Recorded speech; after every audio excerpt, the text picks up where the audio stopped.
लग्नाचे दागिने म्हणजे श्रीमंत पेशवाई दागिने, नाशिकचे सुप्रसिद्ध सराफ मयूर अलंकार सराफ। ताज्या बातम्यांसाठी नाशिक न्यूजच्या YouTube चॅनलला सबस्क्राईब करा आणि बेल आयकॉनला प्रेस करा। नाशिकमध्ये सरकारी कंत्राटदारांची महत्त्वाची बैठक पार पडलेली आहे। राज्य शासनाकडून मंजूर करण्यात आलेल्या कामांची देयके मागील 2 वर्षांपासून प्रलंबित असल्याचा गंभीर आरोप कंत्राटदारांनी केलाय। Maharashtra government contractor federation, builders association of India Nashik आणि मालेगाव केंद्र तसेच नाशिक जिल्हा सर्व शासकीय ठेकेदार संघटनांच्या संयुक्त पत्रकार परिषदेमध्ये हा मुद्दा जोरात मांडण्यात आलाय। या पत्रकार परिषदेला राज्याध्यक्ष एन.डी. लाड, BI नाशिकचे अध्यक्ष मनोज खांडेकर, मालेगावचे अध्यक्ष रमेश शिरसाट, जिल्हाध्यक्ष किसन पानसरे यांच्यासह विविध जिल्ह्यांतील पदाधिकारी उपस्थित होते।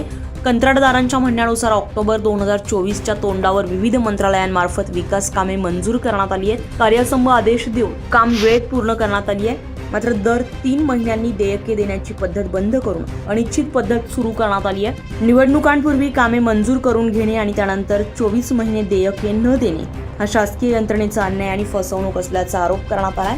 आम्ही सामान्य कंत्राटदार आहोत, आमचा प्रामाणिक हेतू आणि असहाय्यता समजून घ्यावी अशी कळकळीची विनंती कंत्राटदारांनी मुख्यमंत्री देवेंद्र फडणवीस यांच्याकडे केली आहे। आम्ही सगळे कॉन्ट्रॅक्टर नाशिक जिल्ह्यातले इथे जमा झालो होतो शासकीय विश्रामगृह नाशिक येथे।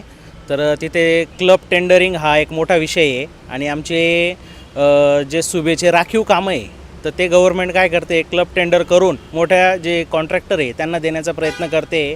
काही कामं आज लाईव्ह झालेले आहे तर ते कामं लवकरात लवकर रद्द करण्यात यावे आणि ते कामं आमच्या हक्काचे आहे, सुशिक्षित बेरोजगार अभियंत्यांचे, ते कामं आम्हाला मिळावे।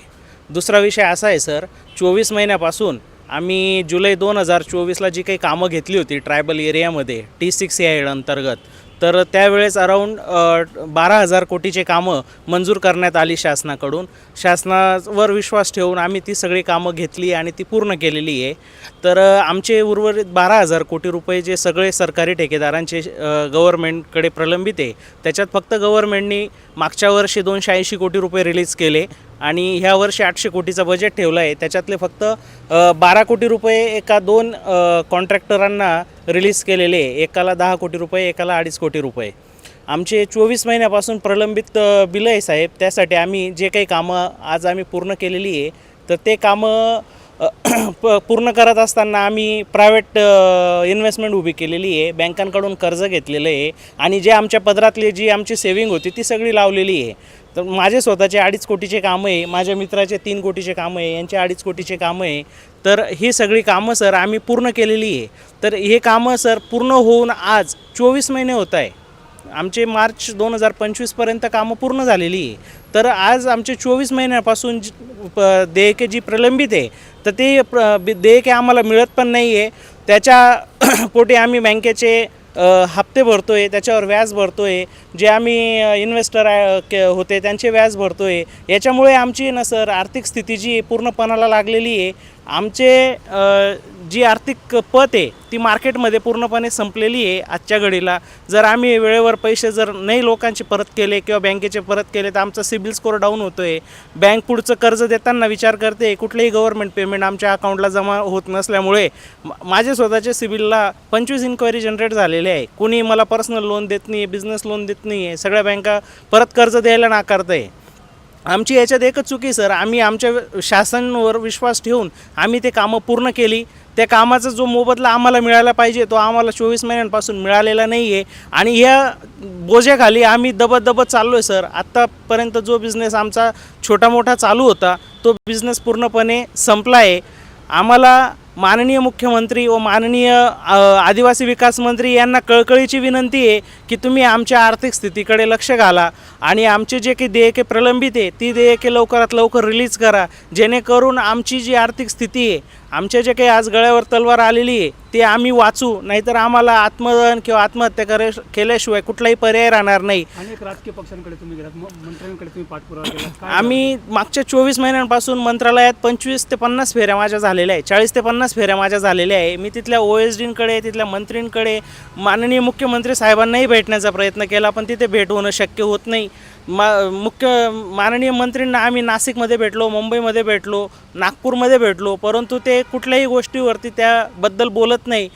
आदिवासी विकास विभागात आपण काम करतो, आदिवासी जे पाडे असतात तिथे पायाभूत सुविधा निर्माण करतो, आम्ही हक्काचे पैसे तिथे लावतो आणि आज आमचे देयके प्रलंबित असल्यामुळे आम्हाला बिनव्याजी आम्ही गव्हर्नमेंटचे फायनान्सर होऊन बसलेलो आहे. याच्याकडे आणि कुठल्याही मंत्रींना आम्ही भेटलो, ही सगळी आमची व्यथा मांडली तर आम्हाला मागणीकडे आता कोणाकडे असणार? आदिवासी विकास मंत्री हे यांच्याकडेच आमची मागणी असणार आहे.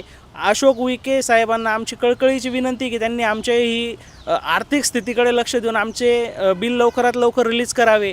परंतु आम्ही वारंवार भेटूनही उईके साहेब त्या गोष्टींवर काहीच बोलत नाही. ते म्हणतात की आमचे जे काही कामं आधीच्या सरकारने मंजूर केलेली आहे त्याचे बिलं आम्ही द्यायला असमर्थ आहोत. त्याच्यापुढे ते काहीच बोलत नाही, भेटून न भेटल्यासारखे निघून जातात. आमच्या ह्या गोष्टीवर आम्हाला रिझोल्युशन लवकरात लवकर देण्यात यावं, अन्यथा मी स्वतः आमरण उपोषणाला बसेल किंवा आत्मदहन करेल किंवा आत्महत्या करेल. कारण माझ्याकडे व माझ्या सरकारी ठेकेदारांकडे कुठलाही यात मार्ग उरलेला नाही आहे. यांनी लवकरात लवकर याबद्दल तजवीज करून आमचे पैसे लवकरात लवकर रिलीज करण्यात यावे. दरम्यान प्रलंबित देयकांबाबत शासनाने तातडीने निर्णय घ्यावा, अन्यथा पुढील आंदोलनाचा इशाराही कंत्राटदारांना दिलाय. दीपक पगारे, नाशिक न्यूज, नाशिक. ताज्या बातम्यांसाठी नाशिक न्यूजच्या यूट्यूब चॅनलला सबस्क्राईब करा आणि बेल आयकॉनला प्रेस करा.